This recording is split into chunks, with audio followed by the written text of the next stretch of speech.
Today I said enough is enough, and we're gonna do these Joshua trees right by bringing it onto the land where they can thrive as being food, shelter, or biomass for the land.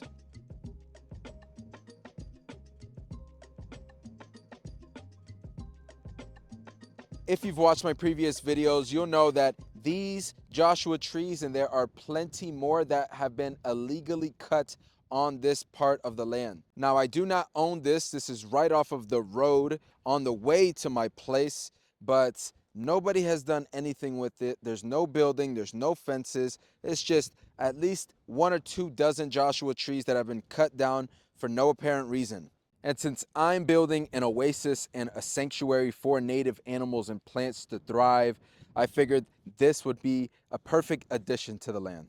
Now, I asked you guys if I should pick it up and bring it over to my spot, and a lot of you guys said yes. I got a couple messages and emails saying to bring it over, so I'm gonna listen and do just that.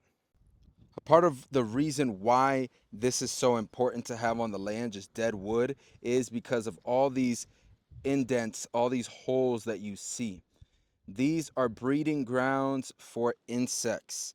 This is where insects can live, and then eventually where birds can eat the insects. So this is very important to have on the land. Even though it is dead, it still serves a purpose. Now, sadly, I don't have a big truck. I'm in a little Prius, but anything is going to help. I'm doing what I can. I know the animals will appreciate it when I dump it off. So because we didn't get that much, I found the perfect spot for it. And what I'm gonna use it for is as a dam, you know, to hold up some water, divert some water into our water catchments. Let me show you right now. Now, I know it doesn't look like much, but every time I come out here, I'm gonna grab more and more of the dead material and create dams so that this water can go into this water catchment, because there will be an overflow of water coming down here. I'm gonna build a dam here so that water can go into this catchment. I'm gonna build a dam maybe every 20, 25 feet on this, wannabe riverbed, and in hopes of spreading out the water and slowing up the water, not necessarily holding it in place, but making sure it goes, you know, laterally and not just downhill. Now, the beautiful thing about this Joshua tree wood is that it's very soft wood. Let me show you. Let me see if I can show you an example. I mean, it's super like spongy. It has all these little threads in there, and this will be able to absorb water really well. And so if I can make more dams of just this wood along these riverbeds, this is going to be able to absorb lots of water. This, I mean, I guess you can kind of see it right here. It's just very, very soft wood that's going to be able to absorb water. So I'm super excited about repurposing this, and I know the animals, all the bugs, are going to be really excited as well. But since we're here, it's time to check on all of our stuff. It's time to check on the pits. I want to see if the big water tub caught some water. It looks like we caught a little bit of water in our wheelbarrow. Not a ton, but hey, it's something. I don't mind. Let me see what we got in here. Yep, not a ton. Everything kind of just getting soaked up by the fruits. I'm gonna throw the wheelbarrow in there. I see some color on the ground. The water is being held there. Let's see if the, aha, yes, we have, ooh, we even have a little growth. Look at that. To those who said that they would get eaten up, let me show you. This has a little growth on it. That was not there. That right there, that little bit was not there last week. So in just 1 week's time, they have been protected. They have grown a little bit. They've gotten some water. I'm going to look around to the other ones. Look at that. Look at that. Looking nice and green still. This is after 1 week. I did not water it at all. I don't have any irrigation. I don't have any, exactly, still green. I don't have any control over this. This is all just nature doing its work. Let's see if we can find more. Let's see over here. I remember I did put a tree in here. Let's see how that is doing, if it survived the collapse. Ah, yes, look at that. Another one surviving and thriving. New leaf coming in. And those of you who said it wouldn't work, shame on you. This is the simplicity of nature. All you need is some soil, some coverage from all the herbivores out here, and to create a ditch where water can pool up and things are gonna thrive. It looks like the tree has gotten knocked over by the strong winds. There are up to 30-mile-per-hour gusts that we're facing right now at this moment. So you can only imagine over the week how that might have been fluctuating, and it might have been just hitting it constantly. And yep, there you go. Now our agaves, this looks like it's wanting to pop out. This little outer shell I know is not going to do anything. And the inside, the inside looks like it's gonna do something. If not, it is okay. I will bring more and more agaves to the lands. There are, plenty around me. There are hundreds and hundreds around me that I have access to. And so if these don't necessarily make it, which it looks like they are doing pretty good, if these don't make it, then I'm just gonna keep planting more and more. The biomass is gonna be, going into the land. So regardless, the land is gonna win. The little roots that it does have is gonna create some space. It's gonna aerate the soil. It's gonna provide, like I said, the biomass to the soil, so that's a good thing. Now you see the importance of rocks on the land. I just picked this guy up, and right underneath it, you can see that leaf right there just holding on to water. This is the importance of rocks on the land. Even something as simple as this sitting on leaf litter is going to create this moist environment when the rains come. It's going to be able to hold onto the rain. If this was not here, if this was exposed, it would look like that. Completely evaporated, completely dry, even though the rain was just yesterday, it was just last night. And so with all the leaves and the rocks, that's what I'm hoping for, the pooling up of the water. That's what's gonna help break all this down. If I kept digging, let's see if I can find more moisture. If I keep digging. Yep.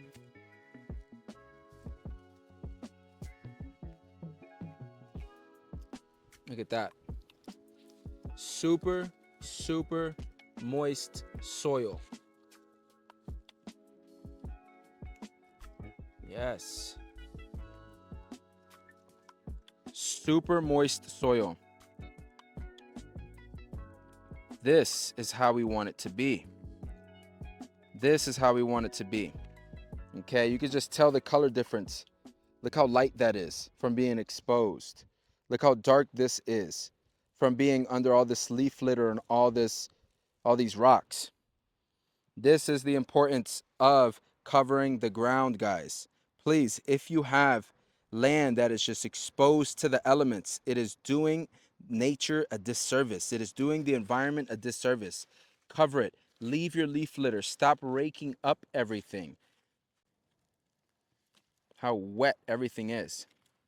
Just how wet everything is. All of this, it already has white on it. All of this is going to start breaking down and turn into soil. You're seeing soil in the making right now. Now, this is working really well. This, if you guys remember on the other video, this was going to be like my makeshift dam. I put this here, this Christmas tree that I found on the side of the road. I used this cardboard, and the beauty of this is it is able to capture water. As you can see, the cardboard is completely soaked. But not only that, what I love is that the rocks are weighing it down, so it's pushing it into the soil. The leaves from this tree, it's creating a lot of leaf litter. All this leaf litter on this is going to eventually, as the cardboard starts breaking down, with the pressure of the rock and all this leaf litter, this is how soil is created. And so something just as simple as a Christmas tree, cardboard, some rocks can start to breathe new life even in this barren desert. Let's see how this one is doing over here. Okay, it's holding up. Hasn't collapsed over yet, even though I haven't put any rocks there. This one's holding up really well. I'm gonna keep seeding this berm right here. The water seems to be hitting it pretty hard. It already has all these grooves in it. But this is holding up. I'm sure if I pick up some rocks, I can probably find some water. Yep. I can already find water pooled up right there just from these rocks, guys. Isn't that crazy? And you can see the different colors. Those are seeds. So let me go ahead and cover that back up. Those are seeds. With this protecting it from the sun and birds that want to eat it, this also putting that pressure on the seed, it's going to force it to really root. This also holding up water is going to help it root, and then it's probably going to grow from the side of this. It's going to grow through all these crevices because the plants are really smart. This is how simple it could be. If you are having issues with retaining water, throw some rocks in a ditch and look what can happen. I'm excited to see what this looks like in a month from now. I'm sure it's going to be grass galore. Let's go check on the pit that I made by hand.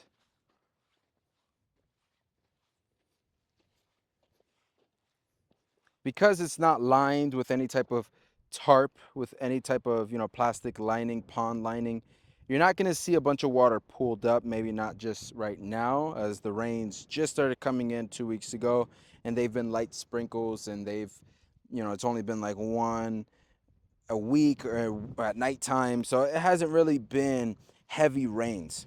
However, even without that, all you got to do, and this is solid in there. Wow. All you got to do is pick up a rock, look inside, and you can see the soil maintaining its moisture just from having something on it. And I know I'm kind of reiterating myself. I know I'm just repeating myself. But guys, the simplicity, deserts, many of the deserts out there, not all. I'm going to have people in the comments really attack me for saying that, but so many of these deserts that we're seeing nowadays, especially the Sahara deserts and all these really extreme barren deserts, they are not natural. There's nothing covering the soil. Deforestation happened. Here, deforestation happened along with overgrazing of cattle. Unnatural, unnative, non-native animals coming in here and eating up everything and stomping up everything and just leaving the soil just to die. That's what you're seeing here. And so this is actually very common in many countries around the world because of the amounts of animals that we eat and farm. They destroy lands like this. They destroy lands, bring on all these animals to eat whatever's on the land, and then they move them to another spot and it never recovers. And so by digging, holes like this, reseeding them, that is going to allow the water to sit. It's going to allow nature to do its thing. It's going to be a little bit of a lengthy process, but it is so worth it. So I didn't get to go over it in the last video, but today we're going to go in depth into exactly what I'm planting when it comes to the grasses, the flowers, the shrubs, the trees. I'm going to go in depth into every single one just to see the variety that we're going to introduce into the area. Now, all of these are native to the exact area or to the greater area of the Mojave Desert. Okay, I wanted, plants that would thrive in this harsh environment, but may not necessarily be out here. Like I said in many other videos, this place is not really a great example of what the native environment is supposed to look like because of the overgrazing, because of all the deforestation and the destruction to the land. Now, most of these seeds are actually from small farms, small gardeners, and more just conscious places. I'm not getting these from Home Depot or something like that. I'm getting them from the community. This would be the only one. This is just like leftovers that I had from my own garden. But besides this, everything else is handpicked by real people, by real small businesses. We have some beautiful lilies that are native out to this area, like this yellow mariposa lily. This one is gorgeous. The butterfly mariposa lily. I've never seen this before. We have a bunch of lupines that are going to grow well out in this area. I remember seeing them when I first got to the land. We have things like desert almonds. We have some manzanita seeds, some sage seeds, wild sunflower seeds, chia seeds, some narrow leaf milkweed. What else do we have? More sage, more milkweed, more chia seeds, thistle sage. We have some sacred datura seeds. I don't know if that's how you pronounce it, but these are very common in disturbed places, parking lots, sides of the road, things like that. For the desert turtle and the herbivore mix, we have different types of grasses, mallow, buckwheat, and different kinds of sages. And of course, California poppies.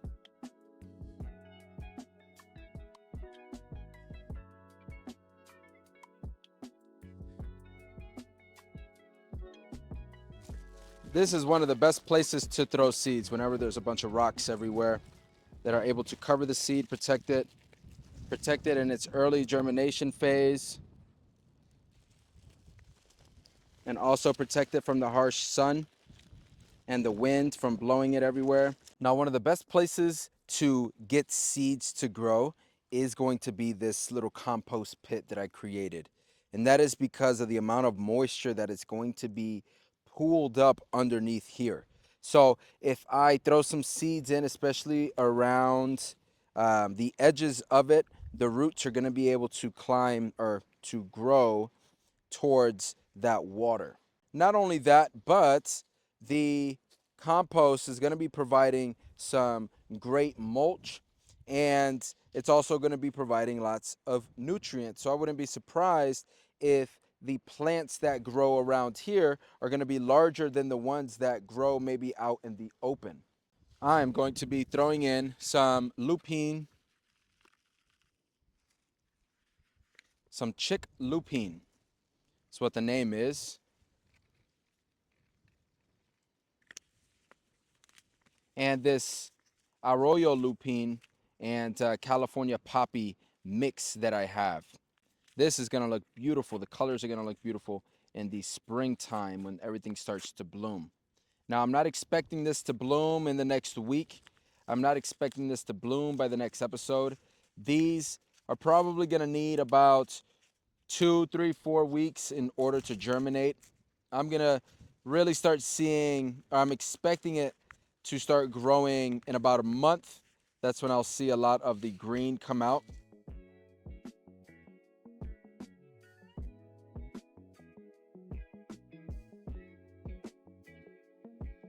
And this is why the rocks are necessary. Look who is munching on the seeds that I just spread not even 5 minutes ago, guys. Really? Really? I mean, I can't blame you. You guys are hungry. I get it. I get it. But this is why we need rocks. If it's one thing that I learned from nature, especially in these parts of town where it's just very barren and very destroyed, nature will find its opportunity whenever it can, wherever it can. And as you can see, we just spread seeds here not even 5 minutes ago, and the birds are already eating up the seeds that were blown by the wind into the exposed soil. That's why these rocks are going to be lifesavers, not just for this project, but also for the seeds and for the plants that want to grow. And so I'm going to be a little bit more cautious. I was kind of just throwing it with the wind, so I wasn't ensuring that all the seeds fell in these crevices. But now I'm definitely going to be a lot more cautious when it comes to spreading seeds because I didn't realize that the birds would take over so fast. But it makes sense. I mean, in the end, this is who I'm doing it for. Sadly, I have to kind of restrict them from it for the time being. You know, let these beautiful flowers go to seed and then disperse their seeds naturally, hundreds of seeds. Then you can pick up on the seeds and start eating them. But for right now, when there's not a plant in sight, I don't think it's a good idea to really be feeding these seeds to the birds. So let's be a little bit more cautious, Joseph. I'm kind of talking to myself. Let's be more aware that there are things watching you. There are always animals watching you out here. Even if you can't see them, they can see you. And the birds are definitely paying attention to what we're doing because they're already going to the other spot where I spread seeds.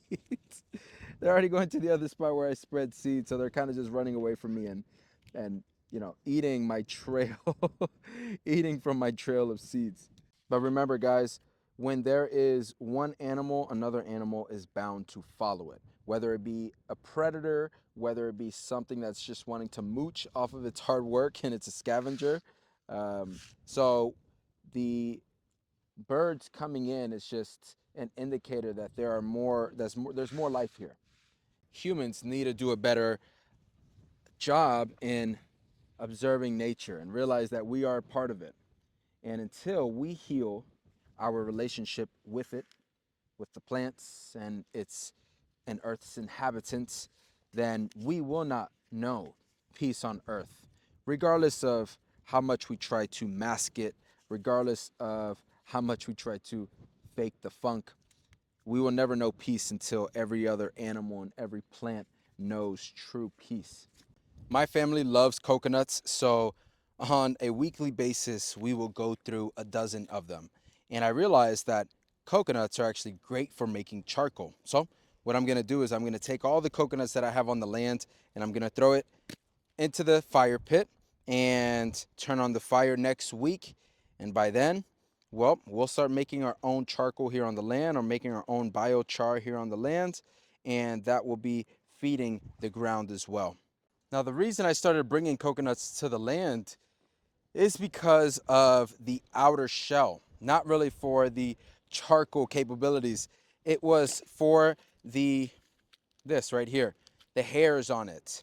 Now, these are super absorbents, and in fact, even though it rained yesterday, this is actually still moist.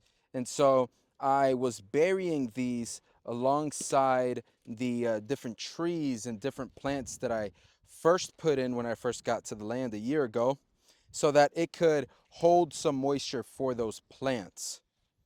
And there we have it, a pit full of coconuts. Now, I'm not going to burn this today because the wind is absolutely nuts and I don't want any embers flying and creating a problem somewhere else. But I did gather them today, and on the next episode, you'll see me burn them and what I'll do with them. And I ended the day by dropping off some fruit to our compost because I found out that this really serves as a food source for the native animals here. And I'm happy to announce that we have finally captured our first jackrabbit on camera, which is really special and helps us with our database of native animals here. And if you want to keep supporting, then go ahead and subscribe and watch all of the episodes in the playlist.